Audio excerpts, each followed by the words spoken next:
que lemos esses dois versículos aqui inicialmente desse texto, eu quero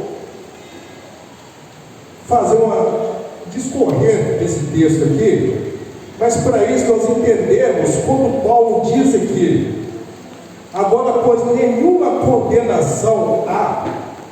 Nós temos que saber primeiro que condenação é essa que o apóstolo Paulo está nos alertando, que era uma condenação que teríamos e que agora já não tem mais. Para isso nós precisamos voltar lá no início de tudo, lá em Gênesis, para nós entendermos qual é esta condenação que Paulo menciona aqui. Em Gênesis capítulo 2, no versículo 8, após o Senhor Deus ter feito toda a criação, todas as coisas, né? Deus planta um jardim nas bandas do Oriente, já preparando um ambiente para que o homem pudesse habitar ali naquele lugar. Porque primeiro Deus prepara tudo, para depois sim colocar o homem naquele lugar. Deus planta esse jardim no versículo 8 do capítulo 2, né? E coloca o homem ali. No versículo 15, tomou Deus, pois, o homem e o colocou no jardim do Éden para cultivar e lavar e guardar o jardim. E o Senhor Deus lhe deu uma ordem: de todas as árvores do jardim comerás livremente, mas da árvore do conhecimento do bem e do mal não comerás, porque no dia que dela comer, certamente morrerá. Uma sentença que o Senhor fez aqui ao ser humano. Veja bem que Deus preparou o ambiente, antes de tudo, Ele preparou o ambiente, depois Ele criou o homem e colocou o homem naquele ambiente, um ambiente perfeito, para que se o homem viesse a transmitir, viesse a falhar, o homem não culpasse o local aonde Deus o tinha colocado. Por isso Deus coloca em um lugar perfeito. Mas o homem recebeu da mente de Deus o livre-arbítrio de querer andar com Deus ou querer andar sem Deus. E esse livre-arbítrio fez com que os nossos primeiros pais transgredissem, falhassem com Deus. E quando ele falha com Deus, ele também condena toda a humanidade, todas as gerações futuras que viriam a ser castigado, a ser desarraigado de Deus, a viver longe de Deus eternamente. Porque Deus fala no ele: de todas as árvores que estão no jardim comerás livremente, mas da árvore que está no meio do jardim, dela não comerás, porque o dia que você comer, certamente morrerá. Deus não falou que talvez ele morreria, não. Deus colocou a certeza: você vai morrer se você comer da árvore que está no meio do jardim. Já vi várias pregações onde as pessoas dizem que tinha duas árvores ali, mas a minha Bíblia me ordena dizer que tinha uma árvore, e essa árvore tinha o conhecimento, o mesmo que tinha o conhecimento do bem e do mal, o conhecimento do bem para aquele que obedecesse. Se o Adão obedecesse, a árvore era do conhecimento do bem, mas como ele desobedeceu, a mesma árvore, o mesmo fruto, passou a ser o conhecimento do mal. E quando Deus chega no jardim, como Deus visitava o Adão todos os dias na virada do dia, e naquele dia ele chega e procura Adão e não encontra Adão. Adão estava escondido, porque é do ser humano, principalmente, quando nós falhamos, quando nós estamos falhos com Deus, nós procuramos a nos esconder, achando que nós podemos nos esconder da face do Senhor. E Adão procurou esconder. E Deus procura Adão, chama ele e pergunta a ele: o que fizeste? Né? E Adão começa a jogar a responsabilidade que era dele para cima da sua esposa. A esposa joga a responsabilidade para cima do inimigo. E assim foi aquela luta daqueles dois tentando enganar o Senhor. Isso também nos dias de hoje, né? Nós procuramos também colocar as nossas culpas, as nossas responsabilidades, das nossas falhas em cima das costas de alguém ou das costas até do próprio inimigo. Nós procuramos jogar nossas responsabilidades em cima que a responsabilidade seria nossa, nós tentamos a jogar para cima de alguém. Né? Adão é expulso de dentro do paraíso, porque o lugar que Deus criara era um lugar perfeito, para o homem perfeito. Como Adão já não era mais perfeito por ter pecado, por ter desobedecido a Deus, ele não era mais digno de morar naquele ambiente perfeito que Deus o criara. Deus coloca ele para fora do jardim e ali começa a saga da humanidade. E aí nós seguimos por mais ou menos quase 4.000 anos, até chegar nesse texto ao qual nós acabamos de ler aqui, na carta aos Romanos, capítulo 8, onde o apóstolo Paulo diz que agora nenhuma condenação há. Mas por que nenhuma condenação há? Porque antes, mesmo lá no jardim do Éden, o Senhor fez uma profecia, que mesmo o homem tendo falhado, mesmo o homem tendo desobedecido a ele não desistiu da sua criação. Ele falou que da mulher nasceria um que iria vencer Satanás. Né? E Jesus Cristo veio para nos libertar, porque todo ser humano, após o Adão sair do jardim, todo ser humano já nascia condenado, já nascia com a marca do seu DNA, a marca da desobediência. Por isso, a Bíblia nos afirma que mesmo aquele que não tinha pecado, já nascia pecador, por causa do DNA do pecado de Adão.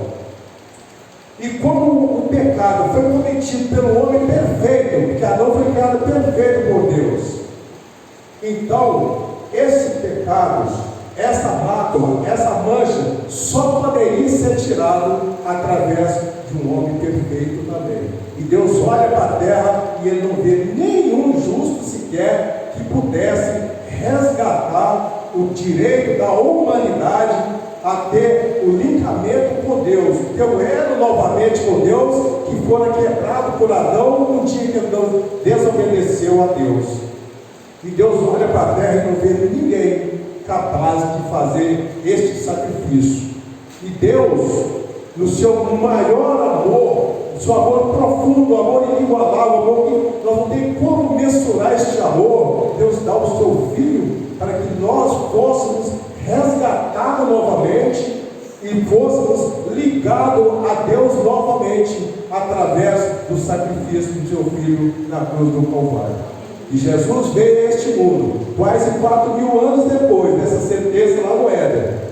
E ele sofreu, ele padeceu, ele foi à cruz, foi crucificado, foi morto como bandido, fez de bandido para que nós fôssemos salvos, para que nós fôssemos novamente ligados com Deus novamente. Porque até então nós não tínhamos mais o direito de poder morar no céu, como era o desejo do Senhor, que criaram o homem aqui na terra, com o desejo, que o homem tivesse o desejo e a vontade de querer um dia ir morar no céu outra vez com o Senhor.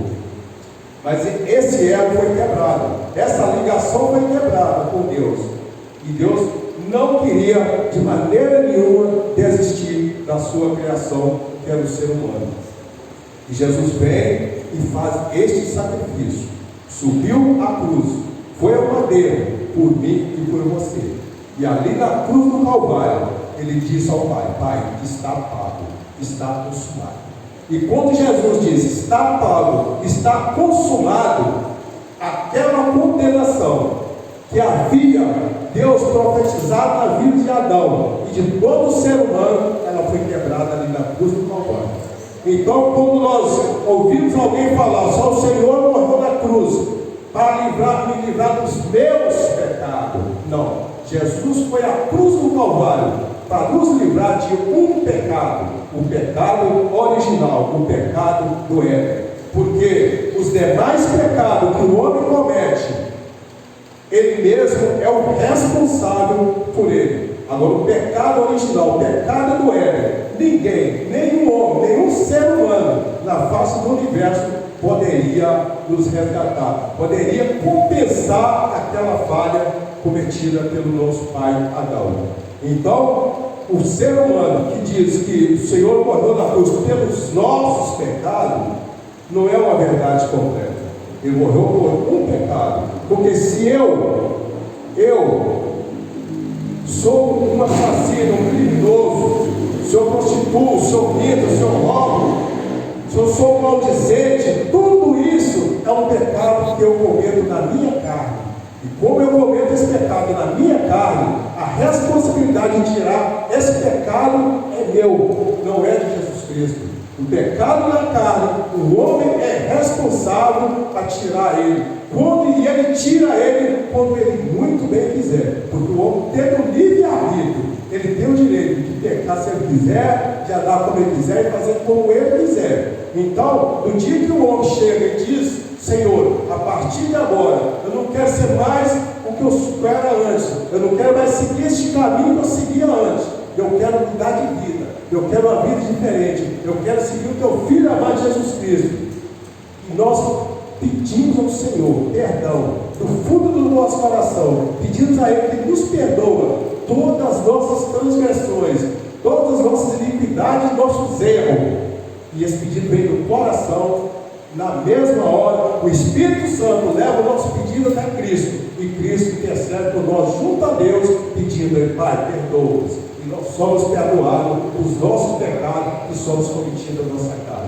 Então, o pecado que nós cometemos na nossa carne, a responsabilidade de tirar é nossa quando nós pedimos perdão a Deus de verdade. Esse pedido de perdão tem que ser um pedido vindo do coração. Porque Deus, Ele não olha o que nós falamos. Deus não olha o que nós colocamos da boca para fora.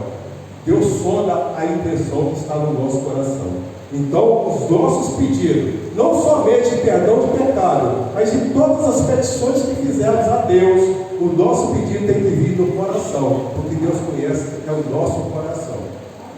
E Ele, conhecendo o nosso coração, nós pedindo perdão a Deus, Deus nos perdoa de todos os nossos pecados. Naquele instante que nós pedimos perdão a Deus, e Deus nos perdoa, nós vamos, a partir daquele instante, ter um outro ligamento com Deus, vamos ter outra ligação com Deus, vamos caminhar um caminho com Deus, vamos caminhar a partir daquele instante, como diz o apóstolo Paulo aqui, guiado pelo Santo Espírito de Deus. Mas para isso nós temos que deixar de caminhar os caminhos do mundo, porque Deus não suporta que nós, sermos cristãos, nós andemos com um pé no mundo e outro no seu caminho. Ou nós estejamos totalmente no caminho dele, ou totalmente fora do caminho dele. E Deus não aceita dividir a sua glória com ninguém. O apóstolo Paulo, ao fazer essa colocação aqui, em Romanos capítulo 8, versículo 2, que agora nenhuma condenação há para os que estão em Cristo Jesus, é uma verdade muito séria, porque a partir do instante que eu pedi perdão ao Senhor, de verdade, e no meu coração me propus a mudar de vida, a mudar de direção, a mudar de caminho, seguir uma nova vida, ser uma nova pessoa, o Senhor nos perdoa. Mas tem um porém, que enquanto eu aqui nessa terra viver, eu sou perdoado, eu fui perdoado dos meus pecados, das minhas iniquidades e dos meus erros. mas as consequências de cada um ato que eu fiz aqui nessa terra, eu terei que arcar com a responsabilidade dele, enquanto aqui eu estiver nesse plano aqui nessa terra. Isso só vai findar o dia que eu deixar essa carne aqui, que o meu espírito for de encontro a Deus e minha alma for prestar conta lá. Aí sim, tudo será terminado. Então, quando nós andamos segundo o Espírito, não segundo ao mundo, nós não precisamos nos preocupar com aquilo que as pessoas dizem, né? Porque as pessoas, elas gostam muito, né, de apontar, de pegar as pessoas apontando seus defeitos, seus erros, suas culpas, né?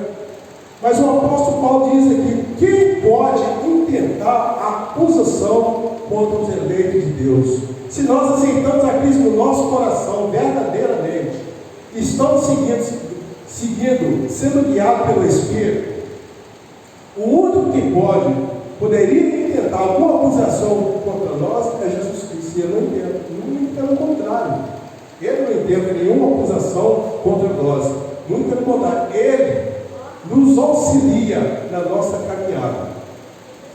Aqui no versículo 33 do capítulo 8 de Romanos, o apóstolo pergunta aqui: quem tentará acusação contra os eleitos de Deus? É Deus que nos justifica. Então só Deus poderia nos acusar de alguma coisa, porque só Deus conhece a nossa estrutura, só Deus conhece o nosso coração, só Deus sabe se verdadeiramente eu pedi perdão a Ele e estou andando segundo a vontade dEle ou não. Ninguém mais conhece, porque eu posso dizer para os irmãos, né, que eu sou santo, e os irmãos podem até acreditar, porque os irmãos não têm a possibilidade de adivinhar o que eu faço, de saber o que eu faço, mas Deus sabe o que eu faço. Então, somente Deus é que pode fazer esse ato aí. Ele poderia, mas Ele não faz, porque o nosso Deus é justiça. E quem nos condenará? É Cristo Jesus quem morreu, ou antes, quem ressuscitou, ao qual está à direita de Deus e também intercede por nós. Olha só o que nós temos. Nós temos o Espírito Santo de Jesus Cristo, rogou o Pai para andar conosco aqui nessa terra, caminhar conosco nessa terra, porque nós não caminhássemos sozinhos. E quando nós estamos em dificuldade, que nós lembramos que nós temos um Pai soberano, que nós temos um Cristo, que nós temos um Espírito Santo que intercede por nós como levita nesse presídio, nós não precisamos temer as lutas, as dificuldades. Tudo isso é coisas que vêm para entristecer ao cristão, mas nós não podemos abrir mão e deixar que essas coisas venham nos tirar o direito de um dia entrarmos na mansão celestial. Porque se Cristo morreu na cruz, e a palavra nos diz que com Ele também nós morremos, o dia que nós elevamos a nossa mão, confessando que Cristo é o nosso Senhor, nós também morremos com Ele na cruz, fomos sepultados juntamente com Ele, mas também com Ele nós fomos ressuscitados com Ele.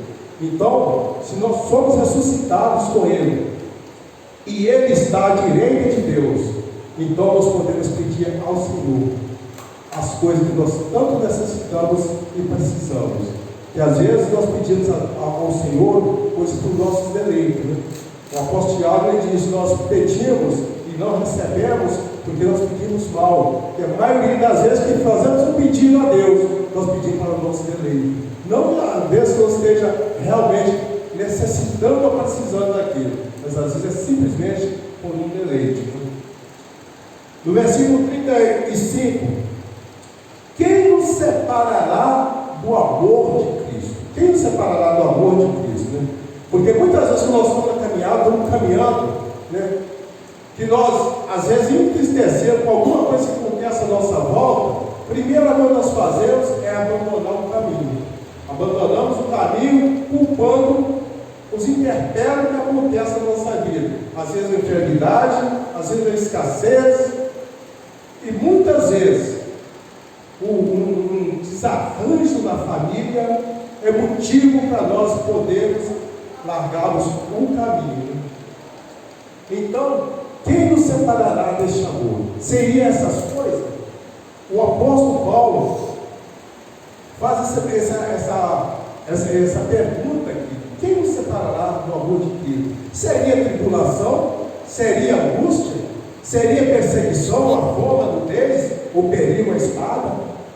Porque nós estamos vivendo tempos, e inclusive estamos caminhando para tempos tão difíceis, que a gente ouve falar que haverá tempos em que nós não poderemos mais fazer o que nós estamos fazendo aqui, apregoar a palavra do Senhor, ler a palavra do Senhor, expor a palavra do Senhor. Então, isto seria uma perseguição, seria algum motivo ao qual o apóstolo Paulo coloca aqui, que seria um dos motivos que poderia nos separar do amor de Deus. Mas nem isso é motivo suficiente. Tribulação, angústia, perseguição, fome, nudez, miséria.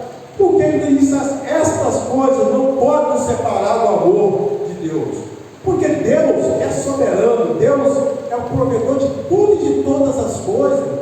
Se nós estamos em tribulações, o Senhor não nos socorre. Se nós estamos sendo perseguidos, gente, não existe ninguém melhor na face do universo para nos defender e nos livrar dessas perseguições. Se há fome e nudez, o Senhor é dono de todas as provisões. Se Deus, Jesus Cristo não fala: se Deus, o Pai eterno, veste os lírios do campo, por que não nós, né? Então, o que falta a nós, cristãos, nós os seguidores de Jesus, é confiança no Deus que servimos, é ter confiança naquilo que Jesus Cristo nos otorgou. Jesus Cristo nos diz que nós poderíamos fazer, mas para isso falta-nos confiança, porque quando acontece alguma coisa, nós corremos para todos os lados e deixamos Deus e Jesus Cristo por último, ao qual nós precisamos ir primeiro nele. É uma doença, primeiro vou orar, Senhor, pedir a Deus para Ele intervir, e depois vamos para o médico. Se for uma porta aberta, vamos orar ao Senhor, porque Deus, e assim nós deveríamos agir, mas nós somos fracos, somos carne, e nós primeiramente, quando acontece uma coisa, nós vamos correndo atrás dos irmãos, dos amigos, do patrão, dos bancos, e aí vai. E Jesus Cristo e Deus nós deixamos sempre por último. No capítulo 36 aqui, como está escrito: por amor de ti, somos entregues à morte todos os dias. Como ovelha, nós somos levados ao matador todo dia. Então nós temos que entender que nós, como cristãos, nós não somos diferentes daquele povo que tanto sofreu lá no início da igreja. Que por amor à palavra de Cristo, eles foram martirizados. E nós também somos cristãos.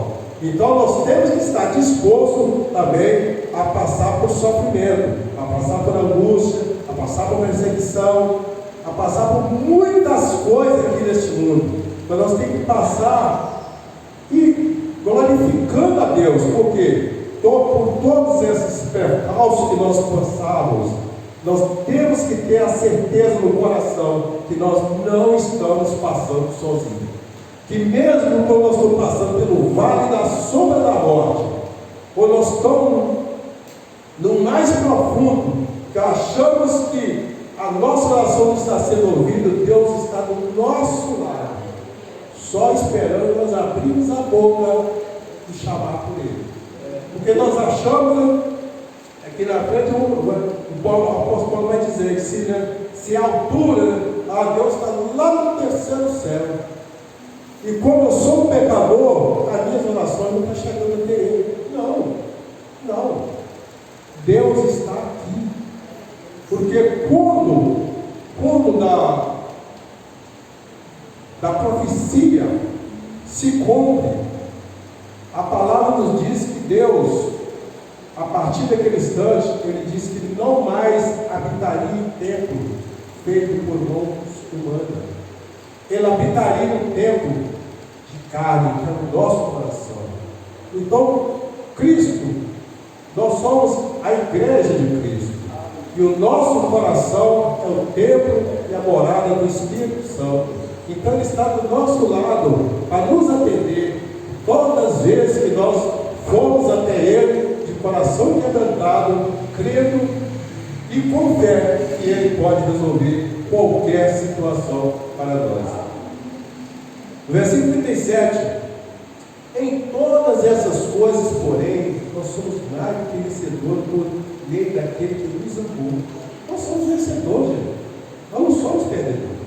Porque se nós fôssemos ser seguidores de Jesus Cristo, para sermos derrotados, não valia a pena. Não valia a pena sermos um bando de derrotados, não. Nós somos mais do que vencedores, porque Cristo nos amou de tal maneira que nós nem se no mais profundo do nosso sonho nós temos como imaginar ou mensurar o tamanho desse amor. É como nós que daríamos um de nossos filhos para poder morrer, para ser sacrificado por a humanidade. Ninguém de nós daria, mas Deus deu o seu filho para que nós tivéssemos novamente o direito de um dia poder entrar no céu. E Jesus, ao subir na cruz do Calvário, e quando Ele destapá-lo, as portas foram abertas. A conexão com Deus naquele instante foi selada novamente. E o homem passou a ter novamente o direito de morar no céu. Porque antes da cruz, o homem precisaria do intermediário, sacerdote. O sacerdote é até o sumo sacerdote. O sumo sacerdote, uma vez por ano, entrar no Santo do Santo com o seu sangue, com o sangue do Cordeiro, para poder falar com Deus. E após a cruz, após Jesus Cristo falar, está pago, todos nós que um dia confessamos que Cristo é o nosso Senhor, temos agora acesso diretamente a Deus. Nós não mais precisamos de intermediário. No versículo 38, o apóstolo Paulo diz aqui: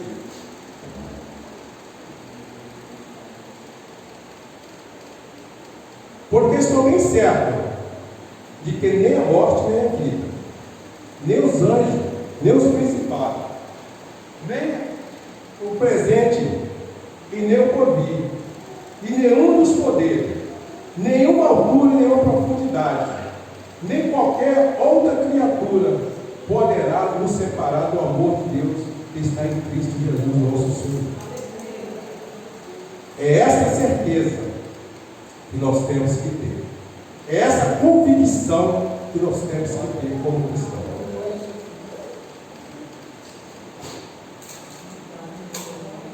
Para finalizar essa pequena exposição dessa palavra aqui, eu peguei um rodapé da palavra aqui e escrevi aqui, ó. Se alguém fracassar na sua vida espiritual, não será por falta de graça, nem por amor, por falta do amor divino, nem por causa de poderes do mal. A gente sempre acusa Satanás das nossas adversidades, né? E nem sempre a culpa é de Satanás. Ele é culpado sim, porque foi por culpa dele que tudo começou. Mas nem sempre a culpa é de Satanás. Então não é por poderes do mal que o homem vai fracassar, ou adversidades demais, mas será porque tal pessoa foi negligente na sua comunhão com Cristo Jesus. Em João capítulo 15, versículo 6 está escrito, né? Aquele que está em mim, né? Está em mim. Faço questão de dizer que aquele que está em mim,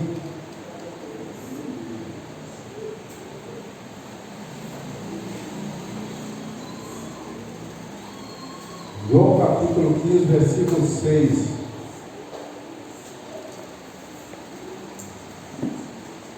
semelhança do ramo, e secará e será lançado no fogo. Então, nós temos que estar ali arraigados em Cristo. Com tudo que acontecer, nós temos que estar em Cristo Jesus. Porque somente em Cristo Jesus é que o amor de Deus foi manifestado, e somente nele o desfrutaremos. Somente à medida em que permanecemos em Cristo Jesus, nosso Senhor, é que poderemos ter a certeza e a convicção de que nada e nem ninguém nunca nos separará. Glória a Deus. Eu agradeço a oportunidade de novo.